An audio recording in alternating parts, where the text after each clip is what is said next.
Hi boys and girls, welcome back to Poppy by Avi. Today we're going to read chapter 10, Dimwood Forest. Poppy searched desperately for a place to hide. Glitter Creek ran behind. Before her stood Dimwood Forest. There was little choice.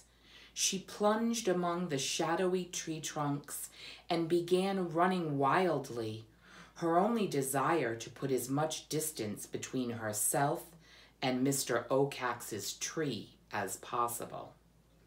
It did not take long before an exhausted Poppy had to stop. Her sides ached. She was hot and cold all at once.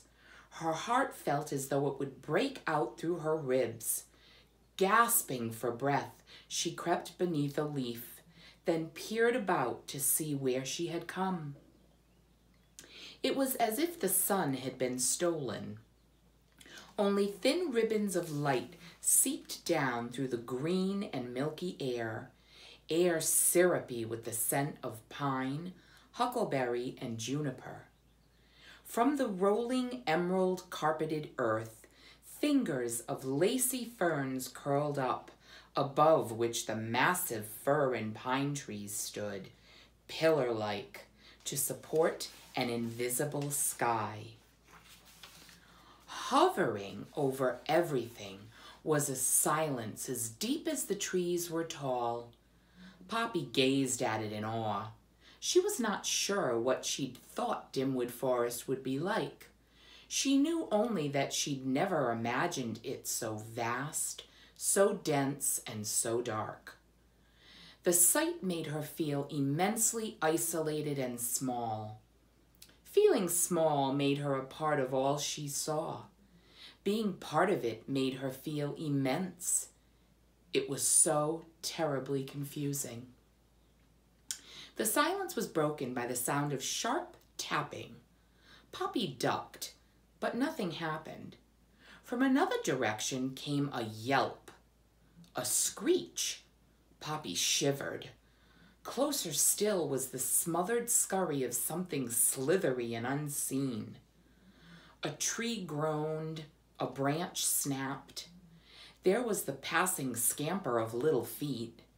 Poppy's heart raced just as fast. She could only guess what animals were making such sounds.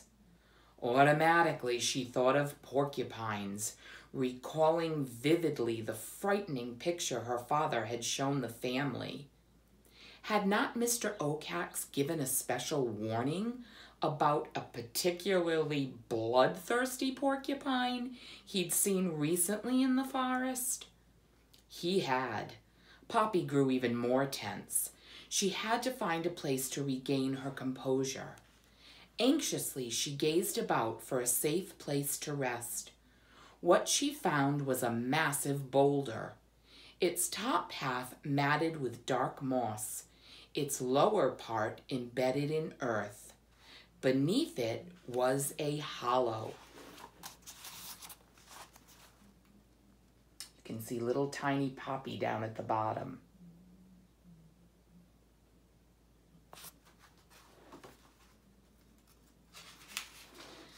Poppy bounded over to the rock.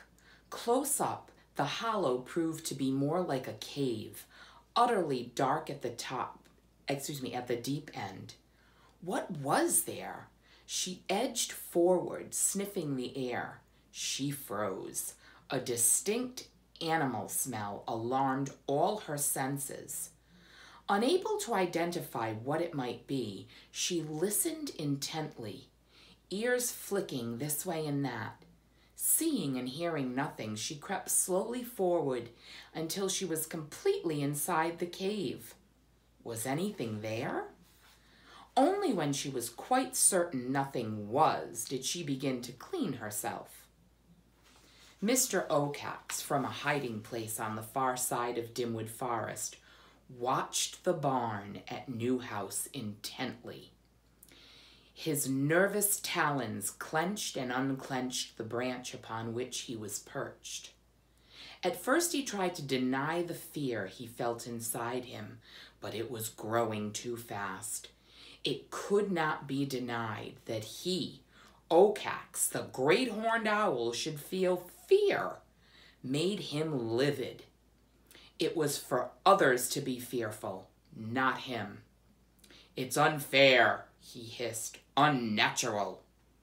Suddenly, hearing his own outburst, he looked about in alarm, anxious that some other creature might see and hear him. No matter what, his fearfulness must never be known. He spread his wings and glided silently away from Newhouse. In a temper, he recalled the mouse he had seen in Glitter Creek. Perhaps the body had been tossed up on the bank. He was upset enough to eat anything, even if it was already dead. When he reached the creek, he began to fly upstream, moving low over the water. Poppy paused in her fur cleaning now and again to gaze out at the forest. It should not have been called Dimwood, she told herself, but Darkwood. She kept asking herself how she had ever thought she'd find her way through such a fearsome place. The likelihood of her survival was growing slimmer moment by moment. And though at the moment she felt relatively safe, she worried that she had not gotten far enough away from Mr. Ocax's watching tree. But which way should she go? She had no idea where she was. She was lost and knew it.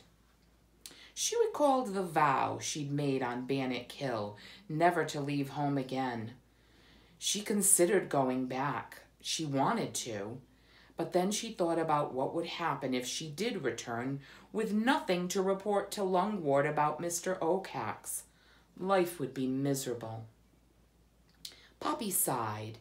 It was so hard to be courageous, so hard to be a coward. Going forward or back seemed equally awful. So much easier to do nothing. But if she did nothing, she would surely perish. What was she to do? Trying to stay calm, she reminded herself that by pressing on, she at least had a chance to make a difference for her family. Now, if only she knew which direction would lead her to Newhouse. Mr. Ocax concluded that the mouse he had seen in the water was gone, washed away. At least there was no evidence of its existence, dead or alive.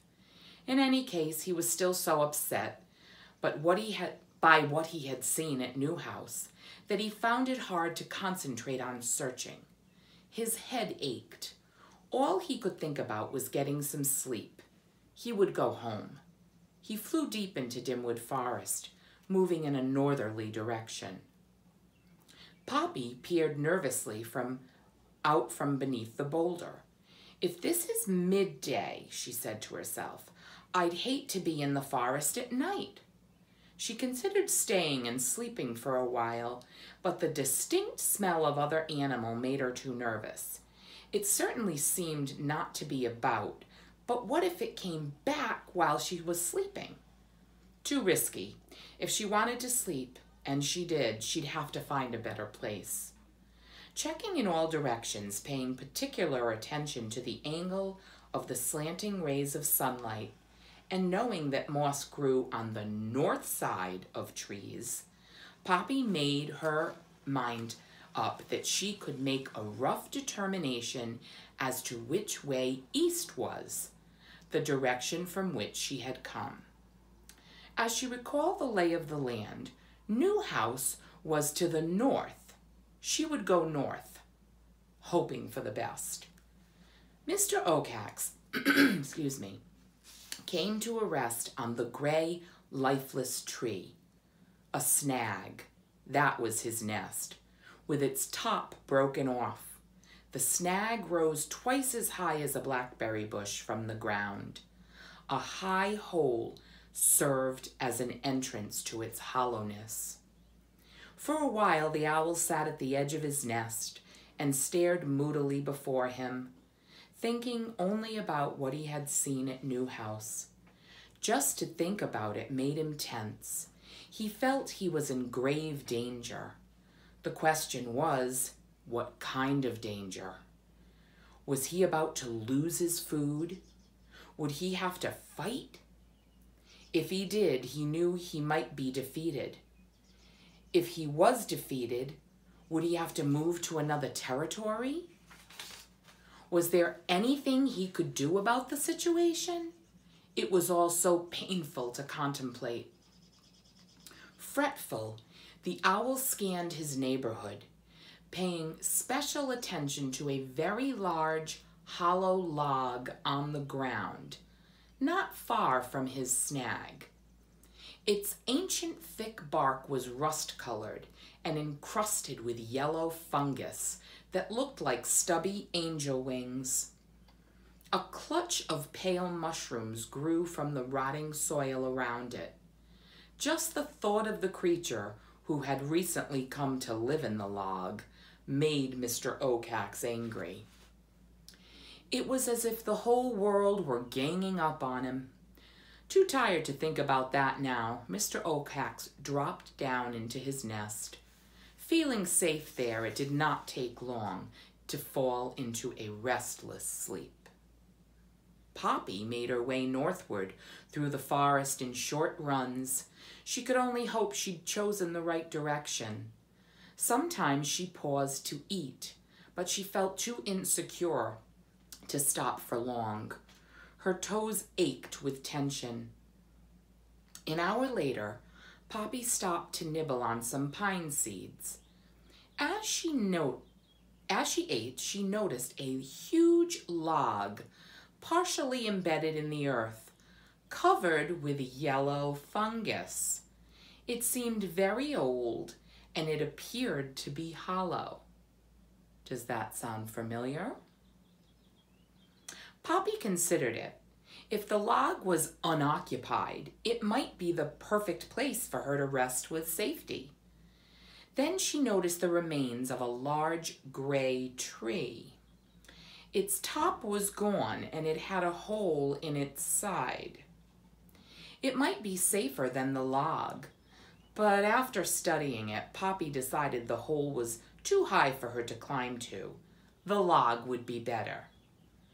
Weary and tired, she crept forward. The closer she came to the log, the stronger the smell came. She sensed trouble. She was still sniffing when she heard the sound of a twig snapping behind her. She spun about and gasped. A red fox, long bushy tail swishing back and forth, was trotting in her direction, its sharp nose to the ground.